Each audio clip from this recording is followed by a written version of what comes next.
When he called the police to tell them I was receiving drugs through the mail slot in my front door, then parked in front of my house after he put drugs through my mail slot. When the police arrived to talk to me, my neighbor told them that they had seen him do it and that he was still sitting in his car on the street watching. He was then arrested and charged with possession, distribution, and violating a trespassing and restraining order. He put a tracking app on my phone, put cameras in our house, and would refuse to go to events with me but then show up and sit outside in his car watching me. He said his ex had passed away from breast cancer, but that to save him from her, she had broken up with him under the guise that she'd gotten drunk and slept with another guy. Nope. She definitely cheated and she was very much alive and well. This was just one of the many lies he fed me, but this was an absolute mindfuck. Wanted me to start a poly relationship with him and the gal he cheated on me with after I initiated the divorce. Got raging drunk when he thought she was cheating on him and tried to leave her place with our kids in the car. How I learned to appreciate the GF. She stopped him and called me. Told my first post-divorce BF a whopper of a tale about why our marriage ended with me being portrayed as the one who cheated on him with another couple. Oh, so many things. Standard abusive relationship stuff, but the thing that's most shocking to people is after I broke up with him he called me constantly and threatened suicide if I didn't talk to him, and he would cut himself and drink his own blood while on the phone with me. She was verbally, emotionally, financially and, eventually, physically abusive. She used to threaten to call the police and say I raped her or to get me deported, before I was a citizen.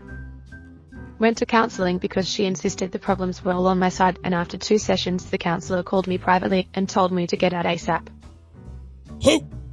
When I was 20 I had been living with my best mate for 18 months and her BF, who turned out to be a horrendous slob, moved in and packed the house full of stuff. He was 30 and in a bit of a rough spot between jobs because he got caught stoned at work. I had no bother with stoners, but he worked on a high-reach forklift in our city's busiest warehouse. Think 4 acres of floor space, 12m high racking with 24-hour shifts and a couple dozen forklifts constantly running. 6 months after he moved in, she finally got sick of begging him to sort out his stuff and started tidying and organizing. She threw away in a shopping bag of old takeaway rubbish, and the only other thing that went in there was bits of a broken disc on the floor of the garage where more of his stuff was stored. When he got home he went mental. We had a handful of friends around and he stormed in and threw a munched-up rental PlayStation game case on the table and screamed at her in front of everyone about how he hadn't finished the game and how he couldn't return it to the rental store now and she had no right to touch his stuff. He'd show her how it felt when people didn't care about your things. He went to the driveway. We had waist-high fences and our driveway was only about 5 long, jumped into the roof of her car and peed on it while continuing to rave about respecting other people's things. She vanished. So I was like, wow, okay, guess we broke up, and one night about 5 months later she showed up at apartment while I was at work and started kicking the door saying she's sorry and she loved me, and I was a *got, and an asshole, and that she missed me so much she wanted to die. Like, all over the place. My upstairs neighbor took a video, then called the police. We dated casually for like 3 months. Turns out she left because she met a man at a bar and immediately fell in love. They ran away to New York City, got married, and did so many drugs. Like, reckless spender. She had an OD and then a revelation in the hospital. Immediately came home and I guess expected me to be waiting anxiously for her. I wasn't heartbroken, just confused. I never saw her until after she had gone through a full rehab course and completely excused herself from her old life. She told me a very watered-down version of how things went. I knew from my neighbor the truth. It was very embarrassing for her and I didn't let her know that I knew the reality. She's recovering well though. Poor thing. She started a fight because I packed the groceries into the car, little bit of a control freak, while she was on the phone. The entire drive I just said let it go and drop it and take a few minutes to calm down. If you still feel like talking about it when we get to the apartment, we can talk about it then when we're not so emotional. She continued to natter on. When we got to the apartment, I told her to stop the car, that I was going to get out and walk through the parking lot and I'd meet her at the apartment to unload groceries. She stopped the car and I undid my seatbelt, opened the door, and swung my legs out. My arm was still through the seatbelt and my feet were touching the ground. Hyundai Tiburon, low ground clearance, and I leaned forward to stand up out of the car when she gunned it. The door started swinging shut on my legs and I pushed out with my arms to keep the door open when we hit a speed bump which threw me out of the car, being off-balanced. I barely managed to clear my arm from the seatbelt as I got away from the car and slid about 5 feet across asphalt. I laid there for a minute, trying to figure out what had happened, where my glasses were, and why my entire body felt like it was on fire. I stood up. She was down at the other end of the parking lot in front of the apartment. I had road rash from my shoulder down just below my waistline across my back. Both forearms looked like a cheese grater had gone over them. I limped down to where she was parked and got there in time to hear her talking on the phone. With my mother, I was in my 30s at this point, telling her that he just went crazy and jumped out of the car and went running off. I have no idea where he is. We might have to call police to find him while she was looking right at me. Icing on the cake. She approached me at a bar a few weeks later. No idea how she knew I was there. I sure as shit didn't tell her, and demanded that we work things out, because I don't want it to be over. It got so bad that the bouncers escorted her out. She tried it again a few months after that, different burg, where I was at with friends, and my now wife. That was the last I heard of her. I am not sure if my story is fair as she did develop a severe mental illness. I apologize for the length, but as I started writing I guess I'm just telling most everything that happened. This will likely be 2 posts, but if you are interested in mental illness, this is a first-hand perspective of essentially the person I love the most in the world dying while their body kept moving. Very long story short, she became paranoid and delusional and convinced I was running a cult that gave women true orgasms to kill and enslave them in the afterlife. That wasn't even the bad part though, but I am sure it led to the worst parts. Kind of in line with the paranoia setting, and she'd begun having dissociative episodes. Most of them at first were just her being catatonic and me finding her collapsed in some random area of the house. But slowly she started staying awake more frequently through them. The first major waking one was when she had asked me to make her favorite food one night, and like an hour later I came back with it. Suddenly she was talking in a little girl's voice and was convinced I was trying to poison her.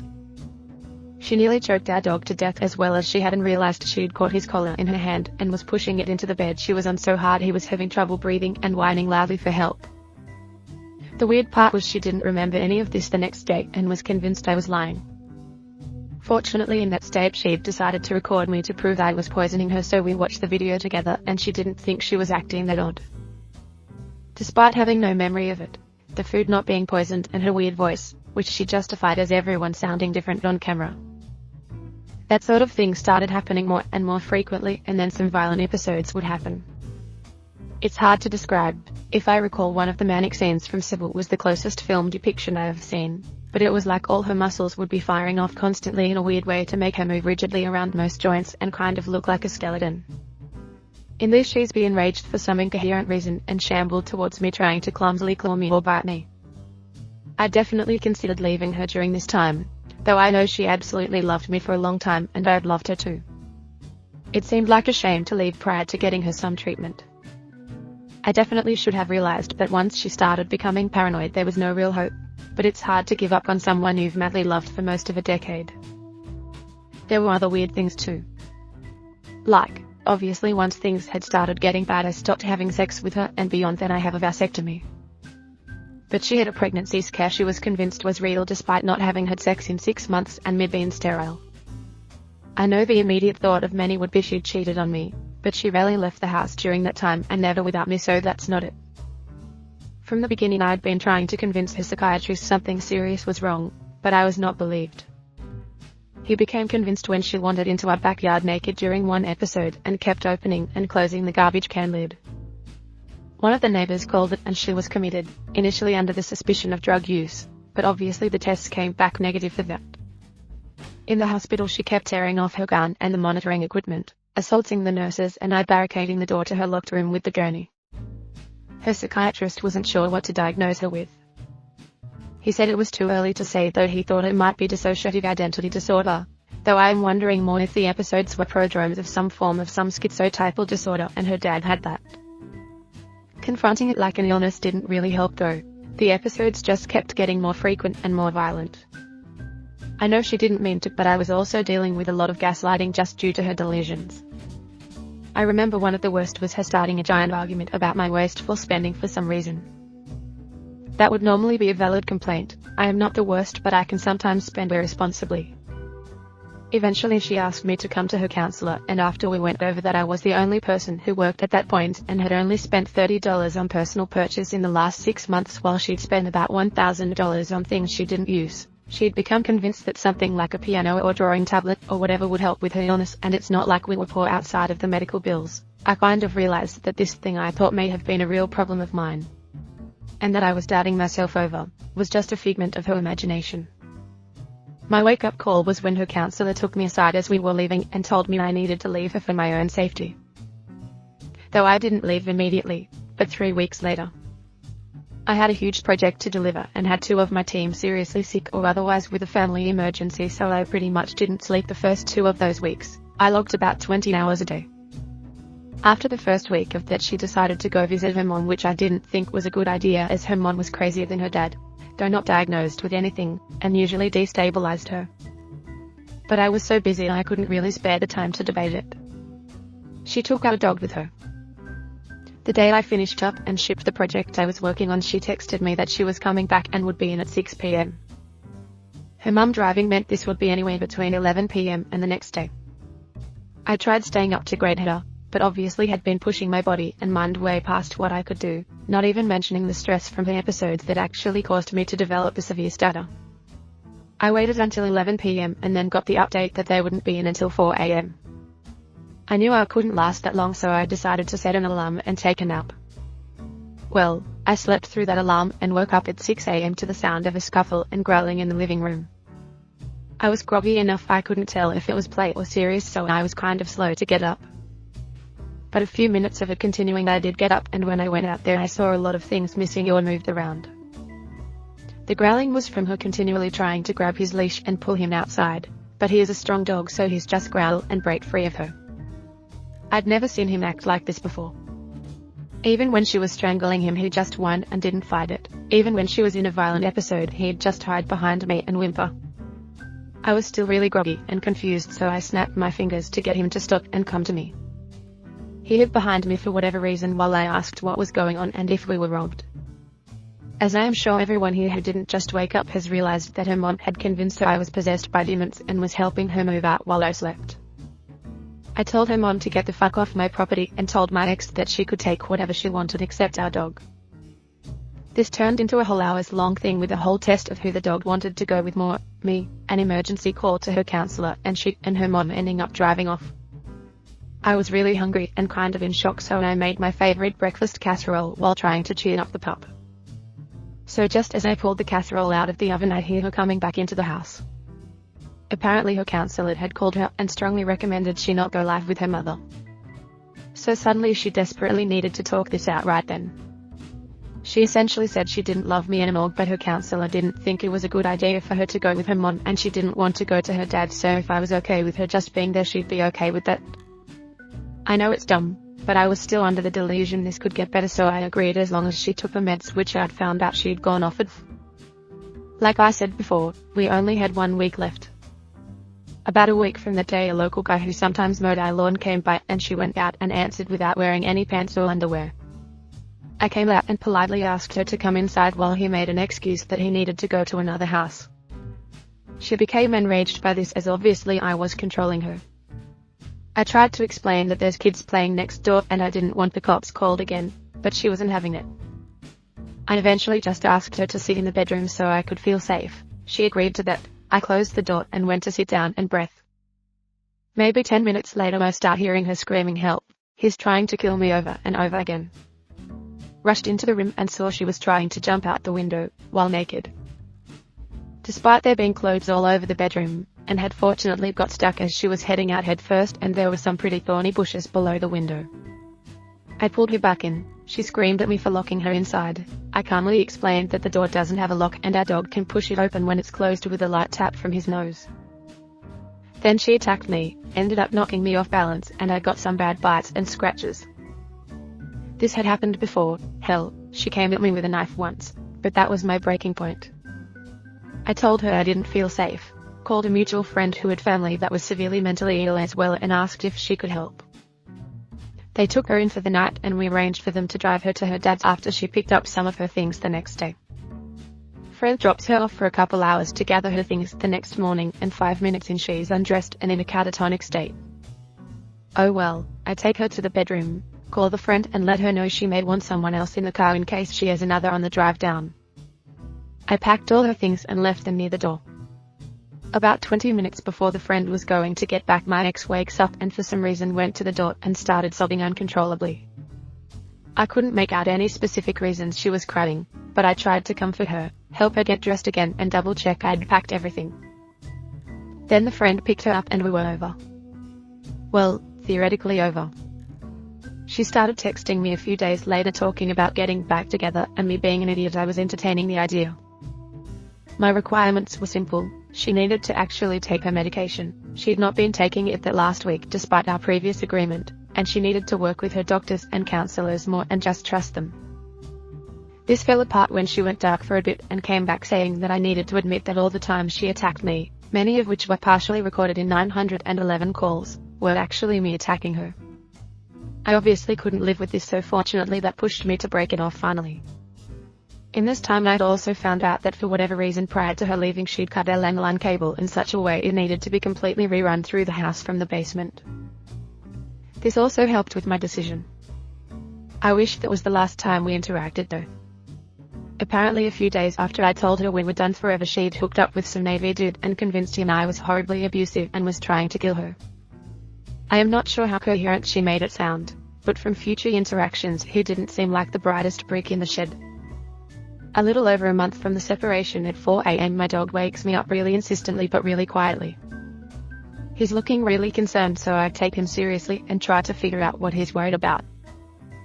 That's when I hear someone entering combinations into our electronic lock. Fortunately I changed the combinations since she left. I am really confused at this point. Grab my phone, which I realized was dead as apparently it wasn't charging while I was sleeping, and go out near the door to try to get a look at. It's this giant muscular guy trying to quietly enter combinations. He looked like a fucking upside down arrow. I'm officially going to die and have no means to get help, so I just start screaming out the door that I've called the cops. He starts screaming back he's going to kill me and starts trying to break the door down with his shoulder. This is the only time in my life I've wished I had a gun. But fortunately I had something much better than a gun. A motherfucking German Shepherd who loved me. He went from hiding behind my legs to barking in a way I've never heard a dog do before. It was clearly the last sound you hear before you die. He was going to continue towards the source of my fear until it stopped being. My dog just started ramming headfirst right back at the door trying to get out at the new BF. He was making more progress than the bodybuilder. Eventually the central glass shattered. The new BF realized how fucked he was and ran, and my dog went after him. He came back about 20 minutes later with some cuts and blood on his face, but overall unharmed by whatever happened during that chase. So I went to my neighbors across the street to ask them to call the police. Spent the rest of the night dealing with the break-in attempt. Initially I didn't think we'd figure out who it was, but I texted my ex to just ask, and she went on this long screed not really denying it but not really admitting to it either, while justifying if it happened. So I spent time searching dating app profiles in her area looking for a match and happened to find the guy. It wasn't a lot to go on, but fortunately a clerk at the police department recommended a victims advocate charity to me who really helped me convince the police to request the police where Sheila was living to interview the guy. I was really lucky there was no one lazy in that process or just having a bad day, as they were eventually able to find he was dating her, had enough time to get to me if he left directly from his shift. And the guy also had a limp and some leftover scarring from where he'd been bit by a dog around the same night of the break-in. Sadly, he was not charged though. I don't really know why, but the excuse at least was that it was interstate and that complicated things. But it did give me more than enough to try for a restraining order. Which again, I cannot recommend victims advocates highly enough. The guy who worked with me really helped me through every step of the process of this. The restraining order was a whole other weird thing with her, but I won't go into it as this is already really long. Anyways, she broke the restraining order within a few weeks of it being issued. I was dumb and hadn't changed my passwords for my email and whatnot, as I was dealing with so many other things and also a lot of trauma. I had been on a dating site, not really to date, but to find people to talk to. I'd found such a person, and we're still good friends, and a month into us talking she mentioned she got a really weird insulting troll message. It happened to be from a profile from the state my ex was in, so she wanted to see if it was her. It was. Her knowing I was talking to that specific person was really odd, so I went through the IP logs of my accounts and found she'd been illegally accessing them, then contacted my advocate and the police. She ended up being committed again for, I think, 30 or so days, as I was given that option and she agreed to avoid jail. She broke it frequently over the next few years. There were a few more break-in attempts I couldn't prove she was related to, but she did keep sending me long screeds or really personal, basically updates on her life and insecurities about whatever new boyfriend she was with. The latter I didn't report her for. Fortunately, after a few years she eventually stopped contacting me.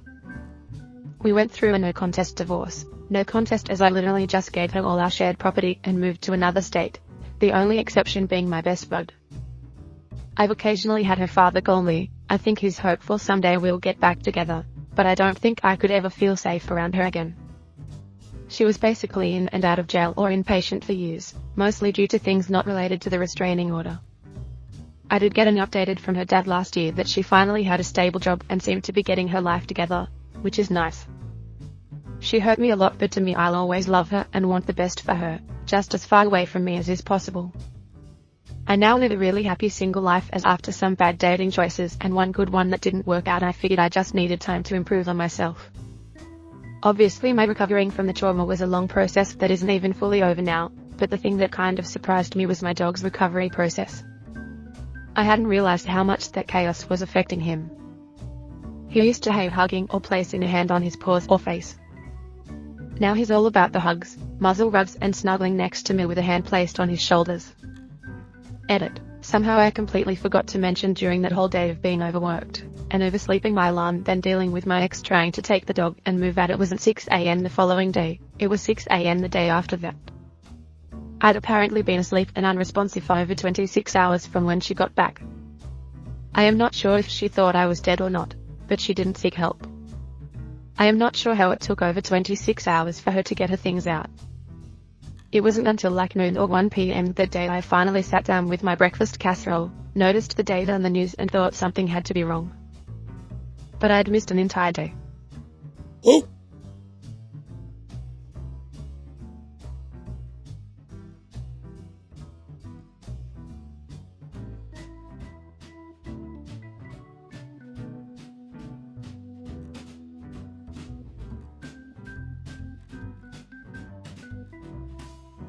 Oh!